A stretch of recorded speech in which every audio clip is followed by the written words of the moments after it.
पोषण के प्रकार, टाइप्स ऑफ न्यूट्रिशन। पोषण हमारे जो होते हैं वो दो प्रकार के होते हैं, एक स्वपोषी पोषण, विषम पोषी पोषण, स्वपोषी पोषण और विषम पोषी पोषण। ऐसे जीव जो अपना भोजन स्वयं बना लेते हैं, ऐसे जीवों को हम स्वपोषी जीव कहते हैं। यह प्रक्रिया जिसमें अपना भोजन स्वयं बनाते हैं उसको हम स्वपोषण कहते हैं। क्या बात समझ में आई? यानी कि ऐसे जीव जो अपना भोजन स्वयं बनाएंगे उनको हम स्वपोषी जीव बोलेंगे, ठीक है। और जो ये प्रक्रिया होगी इस प्रक्रिया को हम स्वपोषण कहते हैं। इस प्रक्रिया में जितने भी हरे होते हैं, सभी हरे पौधे, कौन से? सभी हरे पौधे अकार्बनिक पदार्थ और प्रकाश की उपस्थिति में क्या बनाते हैं? जटिल कार्बनिक पदार्थ, यानी कि कॉम्प्लेक्स ऑर्गेनिक कंपाउंड, यानी कि सिंपल इनऑर्गेनिक कंपाउंड से क्या बनाएंगे? कॉम्प्लेक्स ऑर्गेनिक कंपाउंड का निर्माण करते हैं। और क्या होता है उसके बाद? सरल कार्बनिक पदार्थ, जैसे तुम्हारा आपका जल हो गया अकार्बनिक पदार्थ, और कार्बन डाइऑक्साइड CO2, इनसे क्या करेंगे? इनका उपयोग करके ग्लूकोज, जटिल कार्बनिक पदार्थ क्या तो बनाते हैं? ग्लूकोज C12 H22O11, ये क्या आपका? ग्लूकोज, ठीक है, इसका निर्माण करते हैं। तो क्या होता है, देखा हमने कि सभी हरे पौधे, ठीक है, अकार्बनिक पदार्थ यानी कि जल और कार्बन डाइऑक्साइड की सहायता से जल और कार्बन डाइऑक्साइड की सहायता से प्रकाश की उपस्थिति में जटिल कार्बनिक पदार्थ यानी कि ग्लूकोज का निर्माण करते हैं। अब चूंकि ये प्रक्रिया किसमें हो रही है? प्रकाश में हो रहा है। क्या हो रहा है? प्रकाश की उपस्थिति में होती है, इसीलिए इस क्रिया को बोलते हैं प्रकाश संश्लेषण। क्या कहते हैं उसको? प्रकाश संश्लेषण यानी फोटोसिंथेसिस। क्या बोलेंगे इसको हम? फोटोसिंथेसिस।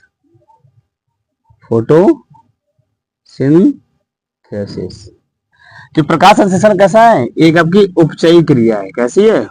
उपचयी क्रिया है। उपचयी मतलब एनाबॉलिक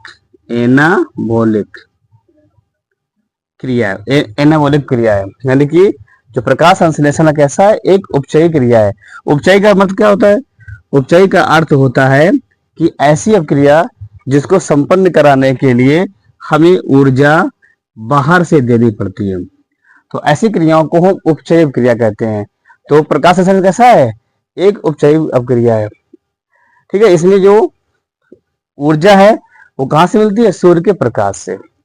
और एक होती है अपचयी क्रिया, यानी कि ऐसी क्रियाएं जिनके संपन्न होने पर हमें ऊर्जा की प्राप्ति होती है।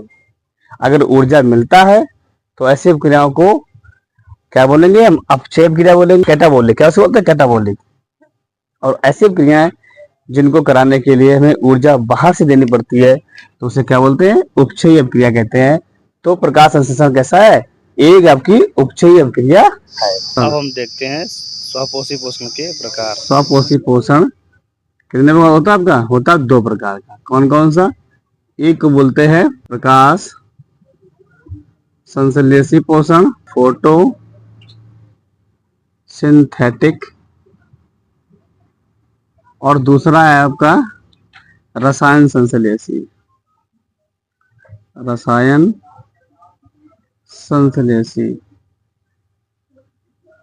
स्वपोषी पोषण हमारा होता है दो प्रकार का। एक होता है प्रकाश संश्लेषी यानी कि फोटोसिंथेटिक, दूसरा होता है आपका रसायन संश्लेषी, केमोसिंथेटिक। तो जो होता है प्रकाश संश्लेषी और रसायन संश्लेषी। संश्लेषी में क्या होता है? प्रकाश की उपस्थिति होना अनिवार्य होता है। ये क्या होती है प्रक्रिया? ये प्रकाश की उपस्थिति में होती है। कहाँ होती है? ये क्रिया हमेशा प्रकाश की उपस्थिति में होती है। दूसरा क्या होता है? इसमें सभी हरे पौधे भाग लेते हैं। क्या होता है इसमें?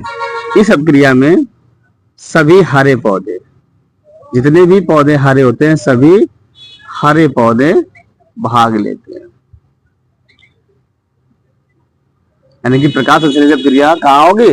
प्रकाश की उपस्थिति में होगा और सभी हरे पौधे इसमें भाग लेते हैं। तीसरी बात क्या होती है इसमें, क्लोरोफिल का होना अनिवार्य होता है। क्लोरोफिल का होना अनिवार्य है, यानी कि बिना क्लोरोफिल के यह क्रिया नहीं होगी। अगली पोजीशन क्या है इसमें, इसमें इस अभिक्रिया के दौरान जल और कार्बन डाइऑक्साइड का उपयोग किया जाता है।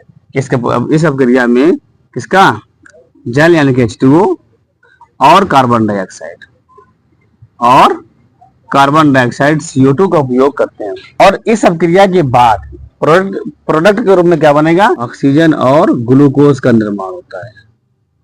ग्लूकोज का निर्माण होता है।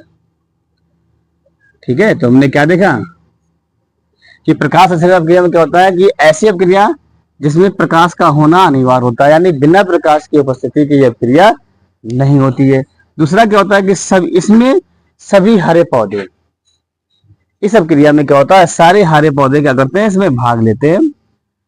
और क्या होता है इसमें, इस अभिक्रिया में क्लोरोफिल का होना अनिवार्य होता है, यानी बिना क्लोरोफिल के यह अभिक्रिया नहीं संपन्न होगी। और क्या होगा, इस अभिक्रिया को कराने के लिए इसमें क्या होता है, हम जल और कार्बन डाइऑक्साइड का उपयोग करते हैं। जल और कार्बन डाइऑक्साइड की सहायता से ही क्या है, बिना इनकी उपस्थिति के कोई यह क्रिया संभव नहीं है। जब इसमें जल और कार्बन डाइऑक्साइड का उपयोग करेंगे तभी यह क्रिया होती है। अगला क्या है, जब यह क्रिया होती है, अभिक्रिया होने के बाद जो बाई प्रोडक्ट के रूप में मिलता है, क्या मिलता है, ऑक्सीजन मिलता है और ग्लूकोज मिलता है। ऐसे इसमें देखेंगे हम रासायनिक क्रिया में क्या होता है, क्या है इसमें प्रकाश अनिवार्य नहीं है, यानी कि ये क्रिया बिना प्रकाश की सहायता के होती है। दूसरा क्या होता है इसमें कुछ जीवाणु क्या कहते हैं, कुछ जीवाणुओं में यह क्रिया होती है। इसमें कुछ जीवाणु भाग लेते हैं, जो वायरस बैक्टीरिया होते हैं, इसमें कुछ बैक्टीरिया ही क्या करते हैं, इसमें इस क्रिया को कराने में भाग लेते हैं। यहाँ पे क्या देख रहे थे, सारे हरे पौधे थे। अगला क्या है, नंबर अगला है इसमें क्लोरोफिल का होना अनिवार्य नहीं है। क्लोरोफिल का होना अनिवार्य नहीं, इसमें अभिक्रिया जो होगी वो बिना क्लोरोफिल की सहायता के होती है। अगला क्या है, इसमें कुछ रसायनों का उपयोग करके खाद्य पदार्थों का निर्माण किया जाता है।